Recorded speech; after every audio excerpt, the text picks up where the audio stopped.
Hi, this is Matt from Artsway. I am the equipment support technician. If your scale readings are inconsistent, start by checking the connections at the J block up at the top. If your J block connections are good, pinpoint which Weighbar is having issues by standing over top of it, recording it, and verifying that all of them match. If one doesn't, that's most likely your problem. There's one in the hitch and one in each one of the spindles on the spreader.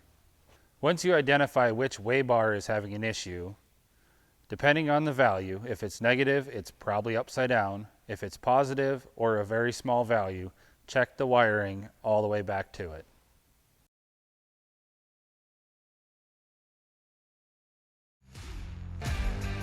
Artsway, how work gets done.